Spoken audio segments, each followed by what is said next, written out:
This episode of Basics is sponsored by YouTube Movies and Shows. YouTube Movies and Shows is your go-to place to rent or buy the latest films, from comedies to thrillers and anything in between. You can watch directly on all devices where you already watch YouTube. It's seamless. Check it out now at youtube.com/movies.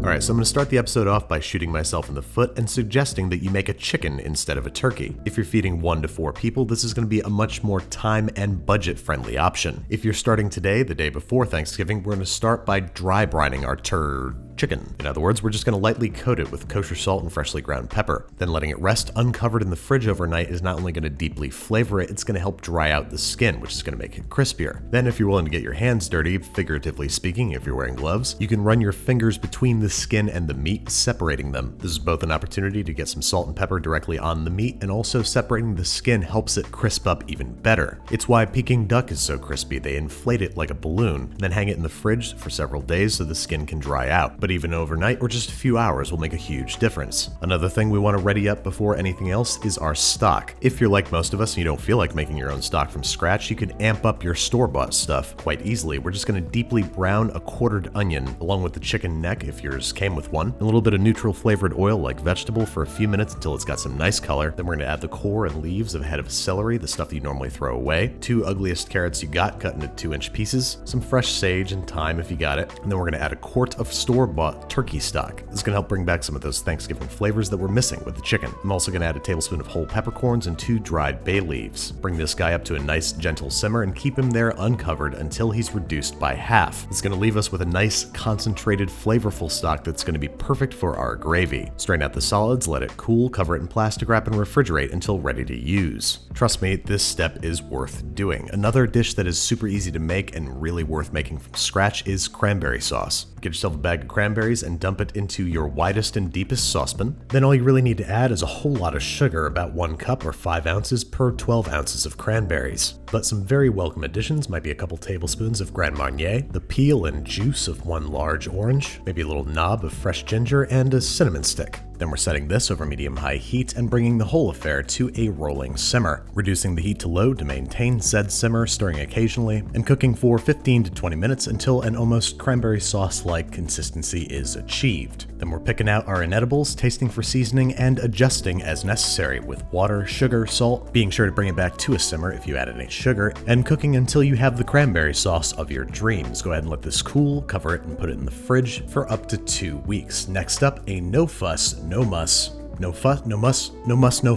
apple pie. Or more accurately, an apple pie, apple crisp, apple tart hybrid I'm going to call an apple crisp tart. In a large bowl, we are combining 10 ounces of flour, 4 ounces of sugar, and 1 teaspoon of kosher salt, tiny whisking until homogeneous. And then we're adding 15 tablespoons or 7.5 ounces of melted unsalted butter, gently mixing together with a rubber spatula until it has the consistency of Play-Doh. Nope, not the Athenian philosopher, the Hasbro product. Then we're grabbing about 2/3 of this dough and pressing it into a 9-inch removable bottom tart pan, pushing and spreading it out evenly into the corners and up the sides until you've got a relatively consistent 1 centimeter thick layer all around. Trim off the tops, make it look pretty, and it's time to par bake. You could also use a traditional pie plate, but it's going to be harder to slice and retrieve, and you need to be emotionally prepared for some slippage. Whatever your vessel, we're baking at 350 degrees Fahrenheit for about 20 minutes or until golden brown, crisp, and set. To the remaining third of the pie dough, we're adding 1 tablespoon each flour and sugar. This will turn the mixture rather crumbly and ideally suit it for becoming a crumble. Cover and refrigerate until ready to use. Next up, we're making our pie filling. I've got 6 large Granny Smith apples here that I'm going to peel and then place 4 cuts around their core. This might not be the most efficient way to cut up an apple, but it's not that wasteful and it's far and away the easiest. We're then slicing those pieces into 1/4-inch slices, placing in a bowl and rinsing and repeating with the remaining apples. If they start to turn brown, go ahead and toss them with the juice of 1 lemon, but it doesn't really matter if it turns brown, it's apple pie filling, it's gonna be brown. Moving those into a large bowl, and then I'm making a mixture of sugar and spice and everything nice. 1 cup of packed light brown sugar, 2 tablespoons of cornstarch, and then I'm just kinda eyeballing the rest. 2 teaspoons of cinnamon, maybe a 1/4 teaspoon of ground clove, 1 teaspoon of ground allspice, 1/2 teaspoon of ground cardamom, and then if you've got whole nutmeg, well, you know what they say, once you go freshly grated nutmeg, you never go back to not freshly grating your nutmeg. Go ahead and tiny whisk that until homogeneous and then add it to the apples, mixing and tossing by hand until everybody's evenly coated and the apples are starting to give up their juices. Speaking of juices, we're going to add the zest and juice of 1 small lemon. If you don't want your filling to be too sharp, leave out the juice, but you gotta add the zest, trust me. And then because this filling is not going to spend as much time in the oven as a traditional pie, we need to par cook it. Into your very largest saute pan it goes with 3 tablespoons of foaming butter. Cooking over medium heat for about 10-15 minutes until everybody is soft and sweet and thick, just like me. Give it a taste for doneness and seasoning, adjust as necessary, maybe give it a pinch of kosher salt if that's your thing.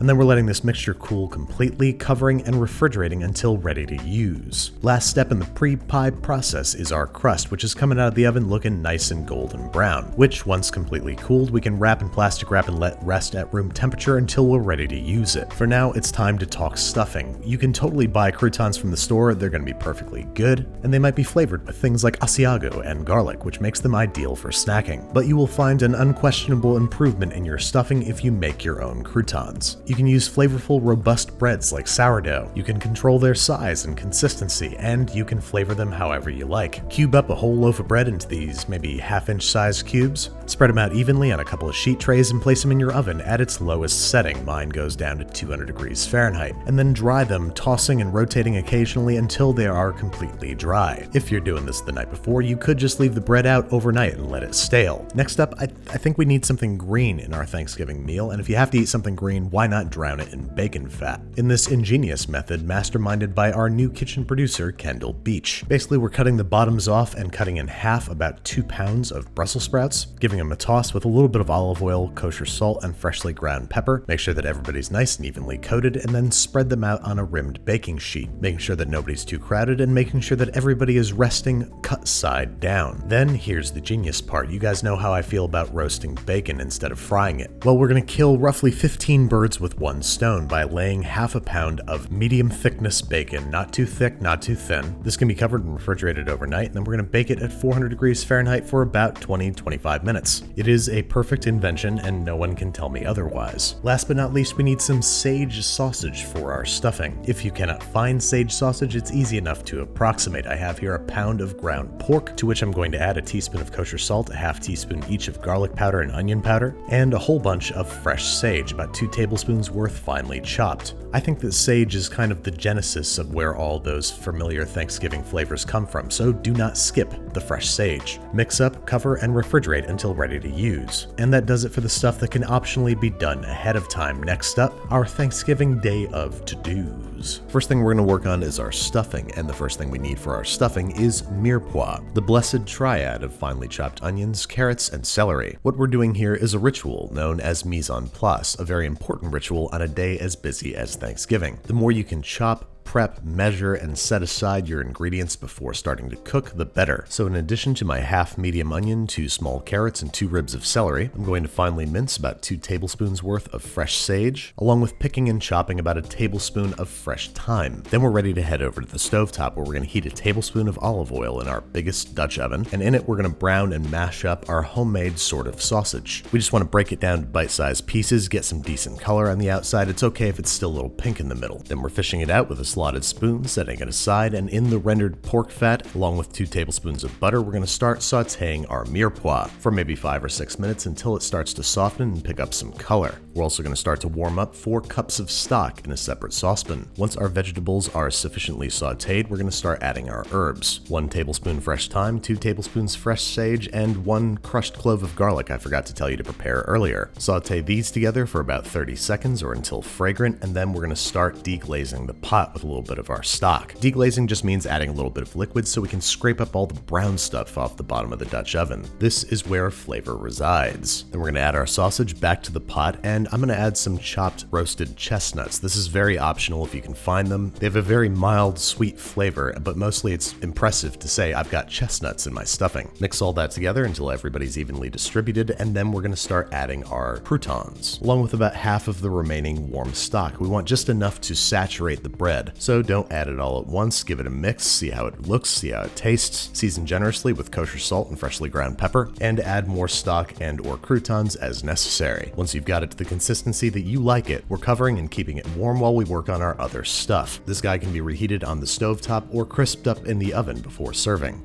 Next up, it's time to contend with our bird, which, as you can see, has been nicely desiccated in the fridge. Now again, this is totally optional, but if you can find yourself a tub of duck fat, there's never been a better time to splurge upon it. If that's not your bag, just hit the whole bird with a light coating of olive oil, but if it is your bag, give it as generous as possible a rub down. Next up for roasting, we have some minor preparations. First, we're going to tuck the wing tips underneath the body of the bird. This is going to prevent them from burning. Next up, we have to sort of truss the legs, for which we normally need butcher's twine, but I couldn't find mine, so in a pinch, you can actually use gauze, which is just cotton, so it's like butcher's twine in a different shape. Grab yourself a length of it, twist it into a sort of string, and tie the legs together. This is going to help expose the thighs and drumsticks to more heat and help them cook more evenly. We're giving this guy one last coat of salt and freshly ground pepper. And as for stuffing the bird, it's generally not a good idea to stuff your poultry, because whatever you shove up in there has to be brought up to 165 degrees Fahrenheit. So why not use some stuff that you're not going to eat that's going to perfume the bird from within, like a whole head of garlic cut in half and a sliced lemon. Last up, we are roughly chopping a large onion and retrieving our very largest oven-safe sauté pan, into which we're going to deposit our bird upside down. This is a popular method that protects the delicate breast meat from the heat of the oven while exposing the dark meat to the heat that it needs to become tender. We're then surrounding the bird with our chopped onion. This is going to help prevent any accumulated juices from burning or evaporating. It is then headed into a 400 Fahrenheit oven for about 1 hour. About halfway through, we're going to take it out and flip it. This way the breast meat can finish cooking and the skin on top can be browned and crisped up. During its last half hour of cooking, we're going to add the Brussels sprouts and bacon to the oven and prepare our final side dish, some outrageously creamy mashed potatoes. Now, I recently did a basics episode of mashed potatoes. Click the link in the upper right hand corner right now if you want to see how to make all different kinds of styles, but what follows is a super simple, ultra rich version. Here I have roughly 2 or 3 pounds of Yukon Golds that I'm peeling and cutting into 1-inch cubes, placing into a large stock pot or high-walled sauté pan like this one and covering with cold water. We're then going to heavily salt this water and bring the whole thing up to the boil. Once the boil is reached, we're going to cook for 15 to 20 minutes until the potatoes are completely tender and can be broken in half without effort when pierced with a piercing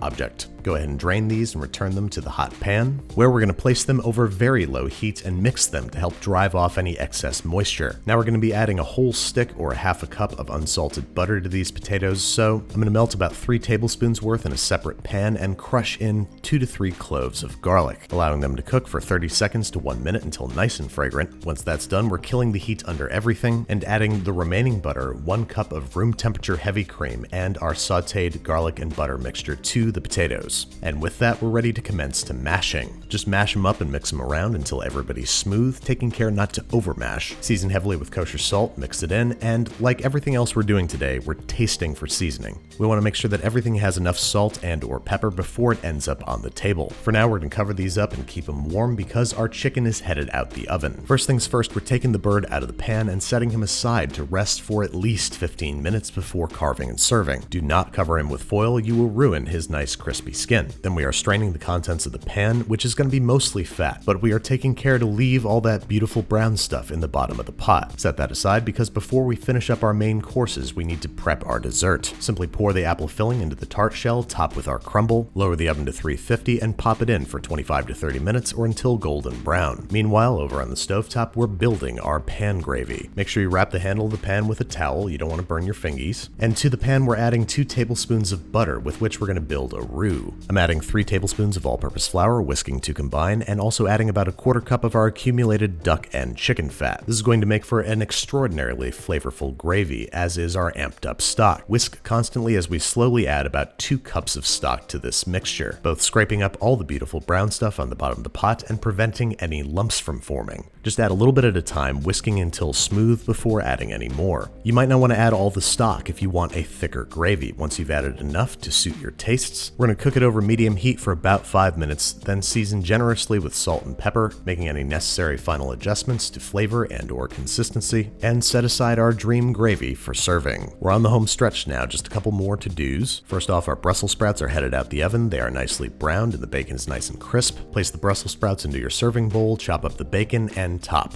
Simple as that for the best Brussels sprouts I've ever had in my life. Next up, we can optionally carve the chicken before serving, which is easier than it sounds, and it's much easier than doing at the table. If you want to see in detail how to do this, click the link in the upper right-hand corner right now. But basically, we're just removing the breasts, slicing them up, and serving them alongside the drums and thighs. Only one final step, finding the right serving vessel for our stuffing, and plating everybody up nice and pretty. And there you have it, a simple, entirely from scratch Thanksgiving dinner, totally doable in about 4 hours, about 2 hours of which can be done ahead of time. The chicken is moist and juicy with lovely crisp skin. The gravy is absolutely the best gravy I've ever had in my life. The potatoes are rich and creamy. The stuffing tastes exactly how you hope stuffing tastes. The cranberry sauce is sweet and tart, and the Brussels sprouts are more bacon than they are Brussels sprouts. Real quick, I just want to say thank you to the sponsor of today's episode, YouTube Movies and Shows. It's no mystery that I love a good show/movie. I literally built my career on it. Thanks to this service from YouTube, I can now search for and purchase basically any show or movie in the same place where all my content resides. There are even free ad-supported movies in the US if you're afraid of commitment.